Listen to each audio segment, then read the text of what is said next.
மூத்த பத்திரிகையாளர் திரு ஆர்.கே. ராதாகிருஷ்ணன் அவர்கள் இணைந்திருக்கார். சார், இந்த நகர்வுகள் அப்படின்றது முதல்ல அவங்களுக்கு போகக்கூடிய தண்ணி அஃபிஷியலாக நிறுத்தப்பட்ட அந்த விஷயமா இருக்கட்டும் சரி, வெளிநாட்டு தூதுவர்களை அழைத்து பேசுவதாக இருக்கட்டும் சரி, பார்டர் அலர்ட் பண்ணியிருக்கிறதா இருக்கட்டும் சரி, இது போரோ அல்லது ஒரு பெரிய அளவிலான தாக்குதலுக்கான திட்டமா பார்க்குறீங்களா? இல்ல, நிச்சயமாக கிடையாது. ரெண்டு பேருமே ஏட்டிக்கு போட்டி அப்படி செய்யறது வாடிக்கையான விஷயமாகத்தான் நான் பார்க்கிறேன். இது பலோச்சிஸ்தான்ல தாக்குதல் நடத்தும் போது பாகிஸ்தான் சில நடவடிக்கை எடுத்திருந்தது. இப்போது இந்தியாவில் ஒரு மாபெரும் தாக்குதல் நடந்திருக்கிறது. அதுக்கு இந்தியா கொஞ்சம் ஸ்டெப்ஸ் எடுத்திருக்கிறது. அதுக்கு பிறகு பாகிஸ்தான் ஸ்டெப் எடுத்திருக்கு. இப்போ இதுல நாம தெரிய வேண்டிய விஷயம் அவ்வளவுதானுங்க. இண்டஸ் நதிக்கு ஒரு தீர்மானம் நீங்க இங்க உட்காந்து டெல்லியில் உட்காந்து சிசிஎஸ்ல போட்டீங்கன்னா இண்டஸ் நதிக்கு சொன்னீங்களா அது ஃப்ளோ பண்றது நிறுத்துமா? ஒன்றும் கிடையாது. இல்ல, தண்ணி போயிட்டே தான் இருக்கிறது. அதனால இண்டஸ் நதி நாங்க பகிர மாட்டோம் இல்லைன்னா அந்த ட்ரீட்டி ரத்துன்னு சொல்லும் போது அதற்கு நீங்க ஒரு டேம் கட்டியிருந்தீங்கன்னா நிச்சயமாக நீங்க தடுத்திருக்கலாம். அது இப்ப தடுக்க முடியாது. அது தண்ணி போயிட்டே தான் இருக்கிறதுன்றது ஃபர்ஸ்ட் விஷயம். என்ன, அந்த ஃப்ளோ டேட்டா இல்லை என்றால் தண்ணி எப்படி வருகிறது அந்த டேட்டா ஷேர் பண்ண மாட்டேங்குது. இது மட்டும் தான் இருக்கிறதே தவிர வேற ஒன்றும் கிடையாது. பெரிதாக வர்த்தகம் என்பது அந்த இருக்கிற கம்யூனிட்டிஸை மட்டும்தான் பாதிக்கும் என்று நான் கருதுகிறேன். என்றால் அங்க இருக்கின்ற இந்த லேண்ட் கம்யூனிட்டிஸ் இருக்கு இல்லையா, ராஜஸ்தான்ல இருக்கின்ற காஷ்மீர்ல இருக்கின்ற கம்யூனிட்டிஸை மட்டும்தான் பாதிக்கும்.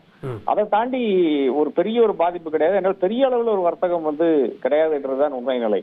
ஆனால் இங்க இருக்கின்ற என்னன்னா ரெண்டு நியூக்ளியர் பவர்டு நாடுகள் ஒரு பிரிங்க் ஆஃப் வார் என்ற அந்த இடத்துக்கு போய்கொண்டிருக்கிறது தான் உலகத்தில் இருக்கிற நாடுகள் மிக மிக ஐயத்தோடு பார்க்கின்ற விஷயமா இல்ல. அதுக்கு சொல்லப்படக்கூடிய அடுத்த ஒரு பெரிய போர் அப்படின்னா அது நீருக்காக தான் இருக்கும் அப்படின்னு பாகிஸ்தான் அதை தான் சொல்லுது.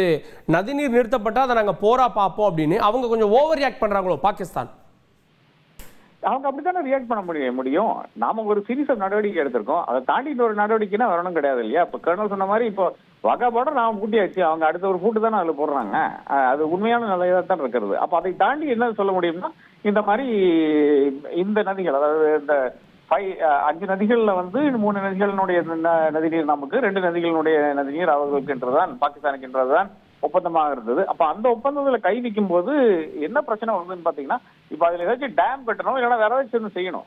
இப்போ இண்டஸை பொறுத்தவரை அது மாதிரி ஏதாச்சும் செய்தார்கள் என்றால், இந்தியா தரப்பு செய்தார்கள் என்றால் நிச்சயமாக அதுக்கு எதிர்வினை இருக்கும். ஆனா ஒரு டேம் கட்டுறதுங்கிறது இன்னைக்கு சொல்லி நாளைக்கு கட்ட முடியாதுன்றதுதான் உண்மை நிலையா இருக்கிறது. அதனால அது ஒரு ரெட்டாரிக்கல் விஷயமா தான் இருக்கிறது. அந்த மக்களுக்கு சொல்ல வேண்டிய ஒரு செய்தியாகத்தான் அவர்கள் பார்க்கிறார்கள். ஏன்னால் இந்தியா இந்த அளவுக்கு நடவடிக்கை எடுக்கும்போது அவர்கள் ஒன்றும் செய்யாமல் இருப்பது நிச்சயமாக அந்த மக்களுக்கு இல்லை என்றால் அங்க இருக்கின்ற ஆட்சிக்கு அது பெரும் ஒரு குண்டகத்தை விளைவிக்கும் என்பதுதான் அவர்களுடைய ஒரு நிலையா இருக்கிறது. அப்போ முக்காவாசி ஸ்டெப்ஸ் ரெசிப்ரோக்கல் ஸ்டெப்ஸ். இது பல இடத்துல நம்ம எடுத்த விஷயமா தான் இருக்குது. அதாவது எப்பெல்லாம் இந்தியாவும் பாகிஸ்தானும் மிக மிக மோசமான ஒரு நிலைமைக்கு போயிட்டு இருக்கிறதோ, அதாவது நம்ம சைக்கிளிக்கலா இருக்கின்ற ஒரு விஷயத்தை பாத்தீங்கன்னா மிக தெளிவாக நமக்கு தெரிகின்ற விஷயம் என்னவென்றால், ஒரு காலத்துல அங்க தூதுவரே இல்லாத ஒரு சமயம் இருந்தது. அதாவது இந்திய தூதுவர் பாகிஸ்தான்லயும் பாகிஸ்தான் தூதுவர் இந்தியாலையும் இல்லாத ஒரு சூழ்நிலை கூட இருந்தது. அந்த கார்கில் போர் முடிந்த அந்த ஒரு டைம்ல ஏறத்தாழ அதே ஒரு சைக்கிளிக்கல் இடத்துக்கு தான் நாம மறுபடியும் போயிட்டு இருக்கோம். அதாவது பயங்கரவாதம் நடக்கும், பயங்கரவாதத்தை தாண்டி நாம ஸ்டெப்ஸ் எடுப்போம், அவங்க ஸ்டெப்ஸ் எடுப்பாங்க.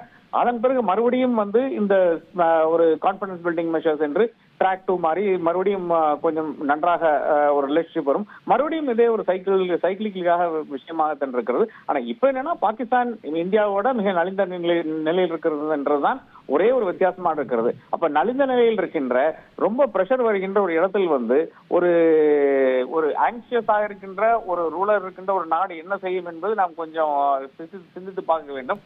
அந்த மாதிரி ஒரு நாடு தான் ஒரு தாக்குதலுக்கு முற்படும் என்பதும் நமக்கு அறிந்த விஷயம் தான். நான் எவ்வளவு முறை பார்த்திருக்கிறோம். ஒவ்வொரு முறையும் இந்தியா மேலதான் போர் தொடுக்கிறதை தவிர நாமளா போய் அங்க போய் கார்கில் போர் உட்பட இருக்கிற விஷயங்களை நாம போய் தாக்குதல் நடத்தணும் கிடையாது. அப்போ ஒரு இன்செக்யூர் நாடு என்ன செய்யும் என்றும் நாம் அறிந்திருக்க வேண்டும், அதுல மனதில் கொள்ள வேண்டும். அதுக்கு ஏதுவான விஷயங்களை நாம் செய்ய வேண்டும் என்றதுதான் ஒரு நம்மளை மாதிரி ஒரு நாட்டுக்கு அழகாக இருக்கும் என்று நான் கருதுகிறேன். உங்கள் தந்தி ஒன் தொலைக்காட்சியில் தெனாலிராமன் தினமும் மாலை 6 மணிக்கு காண தவறாதீர்கள்.